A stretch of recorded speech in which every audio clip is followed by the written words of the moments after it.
Hey everybody, it's Rob from Flailthroughs. This is Gundam Battle Operation 2, and I rolled the Galbaldy Beta High Mobility type. It's not bad. It is a support, so despite being high mobility, it's actually technically not as fast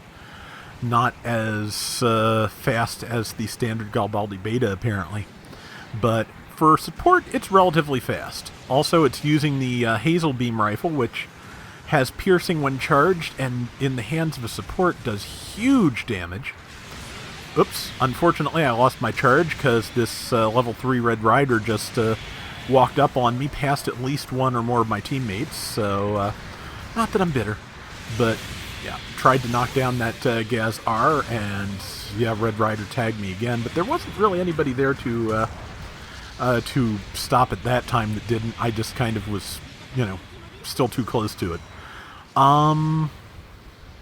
It's a Galbaldy with some extra armor pieces and the XekuEins beam Smartgun attached to its shoulder, so I can see as how that could weigh it down, given that the XekuEins is a much larger machine. And that gun is fairly large, so yeah, but I'm going to come back in. The gun basically works exactly like the XekuEins Type 2 gun. It fires in 3-round bursts with piercing, which I believe if all 3 rounds hit, it can stun, but just barely.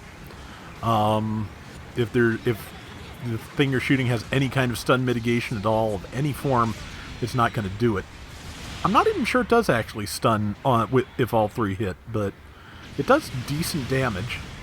But yeah, as far as I'm concerned, the real star in terms of damage here is still the Hazel Beam Rifle, because I know at some point in this round I get a good shot off on somebody, on a general, where you can see what it can actually do. Might be right here. Bam. Yep, 48-28, and 55-24 to the rocket behind it, because yeah, like I said, when it's charged, piercing. It also has the standard Galbaldy shield missiles, as well as a rack of incendiary missiles in the backpack. So yeah, it's not bad at all. I do kind of like it. I don't think it has balancers, which it probably ought to, and it has a more standard downswing than the Galbaldy's, great downswing. So a few things that are at least different, not necessarily worse, but not necessarily better either. A couple of kills there, though. And here comes the Red Rider again. I wasted my tackle as it wanted me to. Missed with my stun shot, but hey, our Sturmgallus is on scene, and it knocked over our Pale Rider VG, and I kind of snuck the kill from between them. So yeah, but also yeah, low overhang and high set missile rack, not a good combination. That's Nemo 3. It is now Nemo 3 with 4,500 less hit points. Nemo 3's beam defense must not be very good, because that's almost as much as I did to the Gaz R. Either that or the Gaz R just had exceptionally good beam defense. Regardless, we managed to wipe the enemy team once here, so I'm going to pull back a little bit. Want to stick near our allies here. Yeah, I think it took me a second to realize this was our base that everybody was around, because you can get turned around really easy on this map, honestly, or at least I can. I'm not going to get any repairs because holding a charge counts as an action. So, but with the support fire coming, I thought it would be best if I moved out a little bit. I'm just going to try and sneak a beam shot around a corner here. Scoping in would help. And there's the Nemo again. There's the Gaz R. And I hit neither of them. And it's time not to get too dedicated to this particular angle of attack, because it's not working. So there's something much closer to me now that I can be throwing fire at. Both, fire as in weapons fire and fire as in literal fire in this case. Why not both? But okay, 45-46, that's probably the Nemo again. Good use of, I think it's Arius there to avoid getting stunned by my shot. But that's okay, because oops, somebody else killed him. That's fine. Long as that Red Rider is dead when it gets within 20 feet of me, I am fine, and I am appreciative, because yeah, that is the main thing. Just gotta keep things like that away from you, or you'll die. Let's see, charge shot. That is something I have advantage on. That is a Hazel, I think. And 48.99, not bad. Almost got the kill shot. Yeah, I think that was the original Hazel custom. I'm not 100% sure on that, but let's see. Okay, 3,600 from that burst. And Red Rider with someone just kind of on the other side of me, just kind of, yeah, passively pelting it with non-stunning attacks, as happens. It's entirely possible that Methus just didn't have, you know, its bazookas or stun grenade ready. But that's just, you know, unfortunate. Nothing more or less. Frustrating in the moment, but just unfortunate.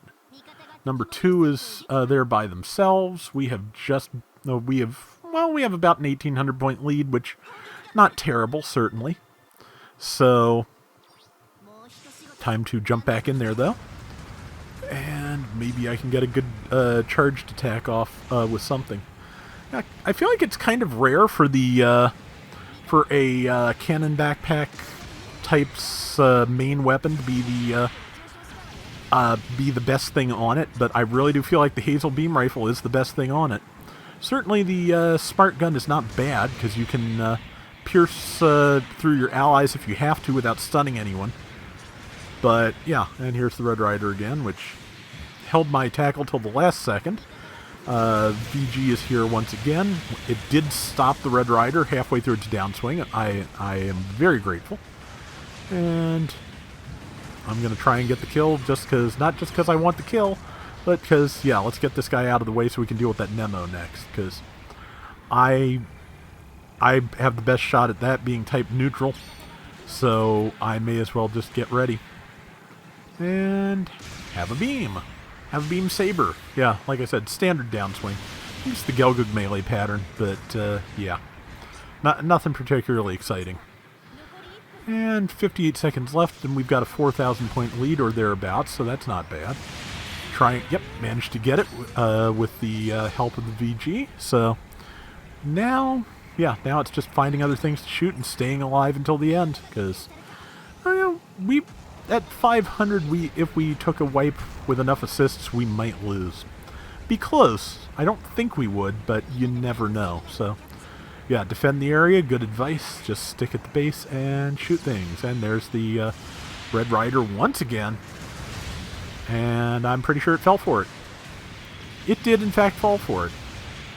Sometimes all you have to do is just, hold the cape out to the side and let the bull go past, Except then I got shot in the back because I was paying too much attention to what was in front of me.